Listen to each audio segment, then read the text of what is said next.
चर्चा में नजर आया है वो कोरोना के खिलाफ देश की लड़ाई को और मजबूत करेगा।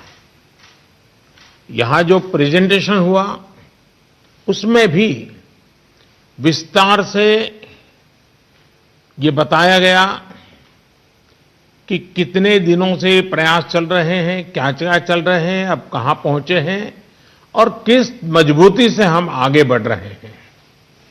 साथियों, इस बारे में बीते दिनों में मेरी सभी राज्यों के मुख्यमंत्रियों से भी लंबी बात हुई थी।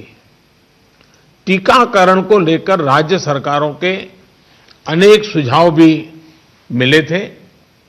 कुछ दिन पहले मेरी मेड इन इंडिया वैक्सीन बनाने का जो प्रयास कर रही वैज्ञानिक टीमें हैं, काफी देर तक उनसे बहुत ही सार्थक मेरी बातचीत हुई है। वैज्ञानिकों से भी मिलने का मौका मिला है और भारत के वैज्ञानिक अपनी सफलता को लेकर बहुत ही आश्वस्त हैं। उनका कॉन्फिडेंस लेवल बहुत ही मजबूत है जी। अभी अन्य देशों की कई वैक्सीनों के नाम बाजार में हम सब सुन रहे हैं, लेकिन फिर भी दुनिया की नजर कम कीमत वाली सबसे सुरक्षित वैक्सीन पर है और इस वजह से स्वाभाविक है पूरी दुनिया की नजर भारत पर भी है। अहमदाबाद, पुणे और हैदराबाद जाकर मैंने ये भी देखा है कि वैक्सीन मैन्युफैक्चरिंग को लेकर देश की तैयारियां कैसी हैं। हमारे भारतीय manufacturers, ICMR, department of biotechnology और ग्लोबल इंडस्ट्री के अन्य दिग्गजों के बहुत ही संपर्क में रह करके तालमेल के साथ काम कर रहे हैं। आप एक तरह से मानकर चलिए कि सभी कमर कस के तैयार बैठे हैं।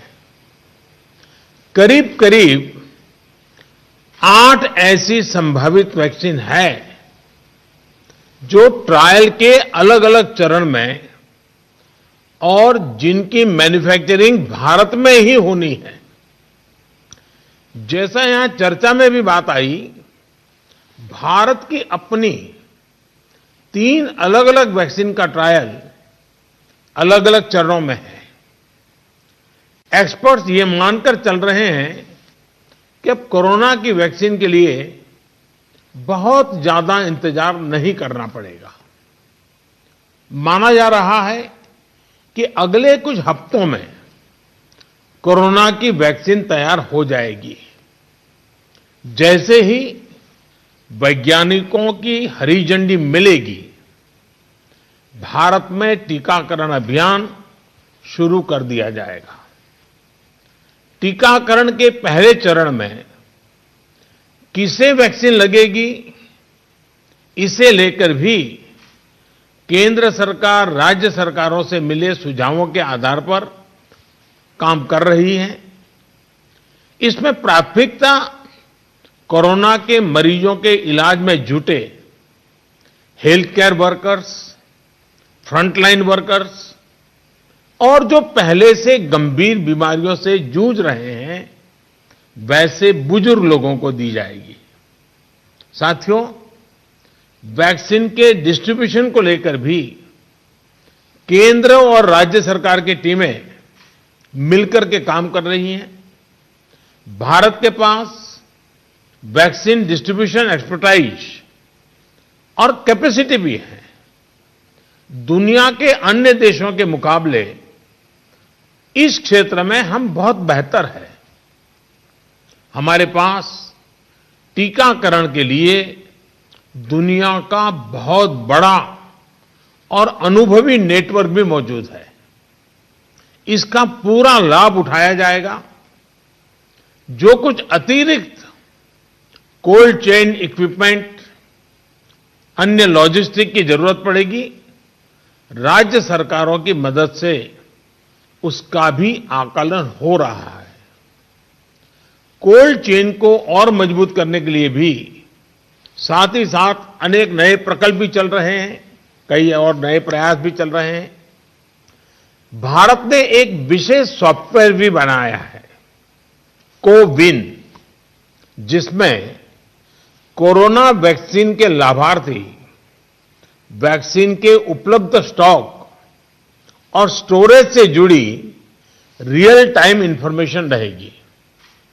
भारत में कोरोना वैक्सीन की रिसर्च से जुड़े दायित्व के लिए विशेष टास्क फोर्स का गठन किया गया था और वैक्सीन से जुड़े अभियान का दायित्व नेशनल एक्सपर्ट ग्रुप को दिया गया है। इसमें टेक्निकल एक्सपर्ट्स हैं, केंद्र सरकार के संबंधित मंत्रालयों और विभागों के अधिकारी हैं, प्रत्येक जोन के हिसाब से राज्य सरकारों के भी प्रतिनिधि हैं। ये नेशनल एक्सपर्ट ग्रुप राज्य सरकारों के साथ मिलकर के काम कर रहा है। राष्ट्रीय और स्थानीय हर जरूरत के मुताबिक फैसले नेशनल एक्सपर्ट ग्रुप द्वारा सामूहिक तौर पर लिए जाएंगे। साथियों, वैक्सीन की कीमत कितनी होगी, इसे लेकर भी सवाल स्वाभाविक है। केंद्र सरकार इस बारे में राज्य सरकारों के साथ बात कर रही है। वैक्सीन की कीमत को लेकर फैसला जन स्वास्थ्य को सर्वोच्च प्राथमिकता देते हुए किया जाएगा और राज्य सरकारों की इसमें पूरी सहभागिता होगी। साथियों, एक राष्ट्र के रूप में भारत ने जो फैसले लिए, जिस प्रकार भारत ने तेजी से वैज्ञानिक तरीकों को अपनाया, उसका परिणाम आज दिख रहा है। भारत आज उन देशों में है जहां पर प्रतिदिन टेस्टिंग बहुत ज्यादा हो रही है। भारत आज उन देशों में है जहां पर रिकवरी रेट भी बहुत ज्यादा है। भारत उन देशों में भी शामिल है जहां पर कोरोना की वजह से होने वाली मृत्यु दर इतनी कम है। भारत ने जिस तरह कोरोना के खिलाफ लड़ाई को लड़ा है, वो प्रत्येक देशवासी की अदम्य इच्छा शक्ति को दिखाता है। विकसित देशों, अच्छे मेडिकल इंफ्रास्ट्रक्चर वाले देशों की तुलना में भी भारत ने इस लड़ाई को कहीं बेहतर तरीके से लड़ा है और अपने ज्यादा से ज्यादा नागरिकों की जान बचाई है।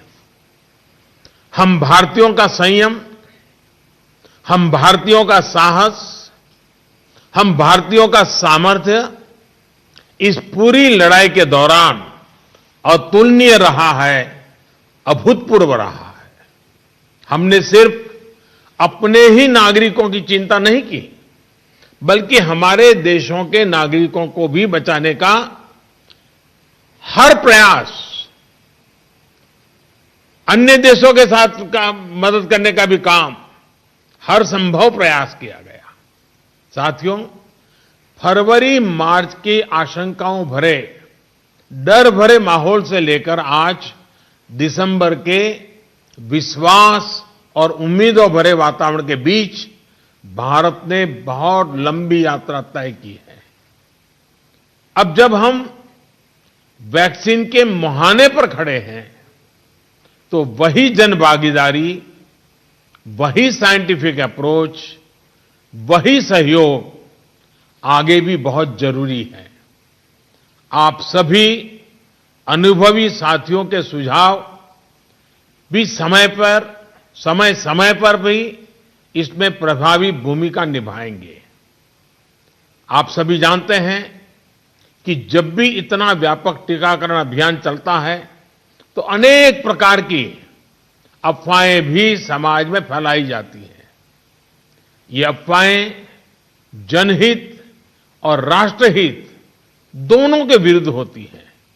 इसलिए हम सभी दलों का ये दायित्व है कि देश के नागरिकों को ज्यादा से ज्यादा जागरूक करें, उन्हें किसी भी अफवाह में बचाएं, इसके साथ ही हम जानते हैं दुनिया में जिस प्रकार से कर्व बदल रहा है और चित्र कहां से कहां जाएगा कोई कह नहीं सकता है। और ऐसे में हमारे जो प्रूवन रास्ते हैं, प्रूवन हथियार है, उसको हमने कभी भी छोड़ना नहीं है। और इसलिए 2 गज की दूरी और मास्क के प्रति भी हम लोगों को लगातार सतर्क करते रहना है। देश ने अब तक जो प्राप्त किया है, किसी भी तरह की लापरवाही उसे नुकसान पहुंचा सकती है। मैं सभी राजनीतिक दलों के महानुभावों से आग्रह करूंगा, हर एक को आज बोलने का अवसर नहीं मिला है, लेकिन मेरी प्रार्थना है कि आप लिखित भेजिए। आपके सुझाव बहुत काम आएंगे, आपके सुझावों को गंभीरता से लिया जाएगा और योजना में वो भी बहुत पूरक होंगे। इन सभी आग्रह के साथ मैं आज आप सभी का बहुत बहुत आभार व्यक्त करता हूं। आपने समय निकाला, बहुत बहुत धन्यवाद।